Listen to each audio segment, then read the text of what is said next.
போடக்கூடாத வேலையை செய்யக்கூடியது நம்ம தடுக்கல, அரசாங்கம் தடுக்கல, அந்த அம்மா தான் தடுக்குது.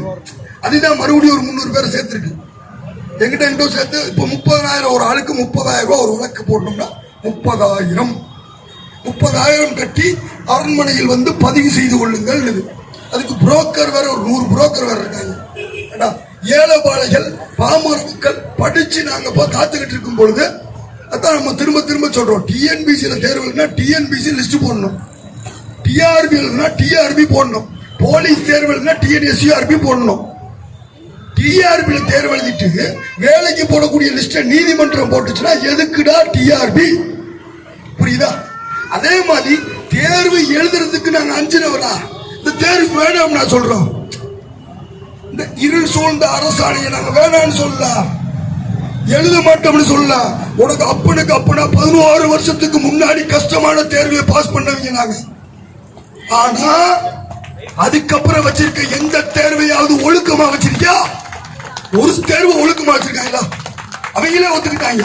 நாம் போய் ஒரு கண்மூடித்தனமாக குற்றச்சாட்டு பண்ணல. டிஆர்பியை ஒத்துக்கொண்டது. ஆமாங்க, ஊழல் நடந்திருக்கு, இந்த பாலிடெக்னிக் தேர்வுல ஊழல் நடந்திருக்கு. சரி, ரத்து பண்றாங்க, ரத்து பண்ணி விடுறாங்க. ஒரு சில தேர்வுல நல்லவர்கள் யார் கெட்டவர்கள் யார் பிடித்து பார்க்க முடியாது. கைது பண்றான், யார கைது பண்றான்?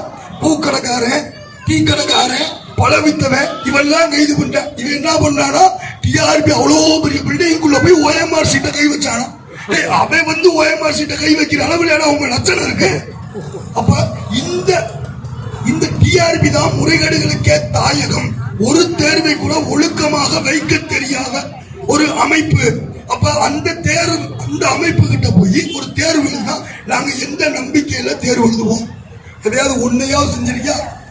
ஓஎம்ஆர் சாட்டு கொடுக்கல, கேள்வி கொஸ்டின்ல தப்பு, அவ்வளவு தப்பு. இது யாரை வாழ வைக்கக்கூடியது? இப்ப தளபதியார் அவர்கள் சொன்னதுதான உண்மை.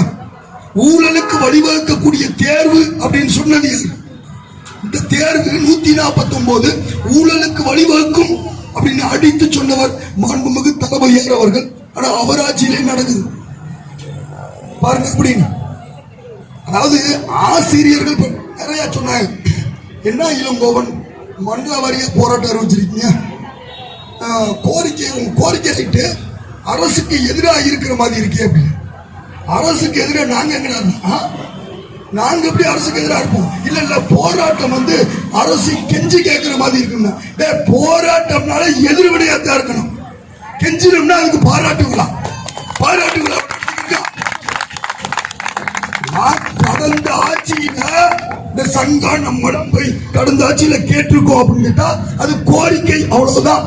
ஆனா திமுக ஆட்சியில் நம்ம கேட்பது கோரிக்கை அல்ல, உரிமை.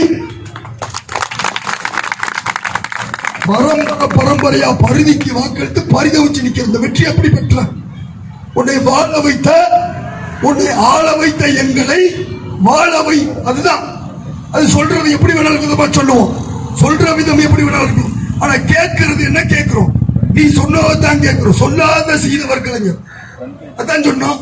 போய் திருவாரூர்ல நேத்து போராட்டம் பண்ணும் பொழுது எப்ப நீ காமராஜர் ஆட்சியில நடத்தி கிழிக்க மாட்டார், எனக்கு கலைஞர் ஆட்சி நடத்துன்னு சொல்றேன். கலைஞர் ஆட்சி நடத்து. இது எப்படி திமுகவுக்கு எதிராக? கலைஞர் ஆட்சி நடத்துன்னு சொல்றோம். கலைஞர் ஆட்சி நடத்து, இல்லையேல் உனக்கு வாக்களித்த குற்றத்திற்காக எங்களை நாடு கடத்து, எங்களை வெளியேற்றி விட பத்தி ஒத்துக்கிறோம் அப்படின்றதுதான் நம்மளுடையது. அப்ப இதை நோக்கி போகும்பொழுது நீதிமன்றத்தின் சார்பாகவும் ஒரு இது போயிட்டு இருக்கு. அப்ப எந்த வழியில கொடுத்தாலும் சரி, ஒருவேளை நீதிமன்றம் போகணுமா 10,000 கொடு, 15,000 கொடு, 30,000 கொடுங்க. அப்ப நம்ம என்ன சொல்லியிருக்கோம்? 4,000 பேர் இருக்கிறோம் அப்படின்னு வழக்கறிஞர் சொல்லியிருக்கிறாரு. மதுரை உயர் நீதிமன்றத்துல நீதியரசர் முகமது குத்தூஸ் அவர் என்ன சொல்றாரு அப்படின்னா, எப்ப இந்த எத்தனை பேருக்கு பிரதிநிதியா உன்னைய பாக்குற, நீ வழக்க கொண்டு போப்பா, சென்னையில போட்டுக்கலாம் அல்லது உச்ச நீதிமன்றத்துல போட்டுக்கொள்ளலாம். 400 பேருக்கு என்ன தீர்ப்போ அது உனக்கும் பொருந்தும். சரிங்களா?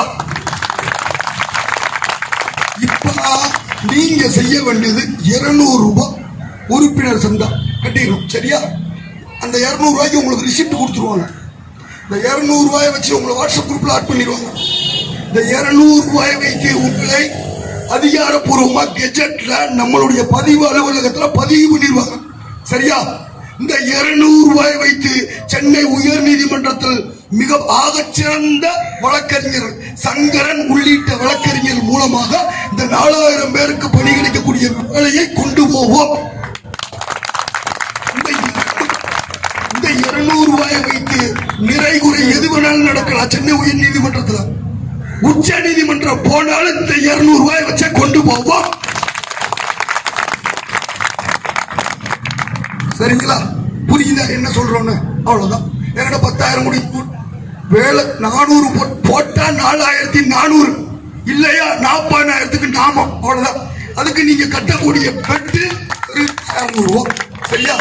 1 ரூபாய் காசு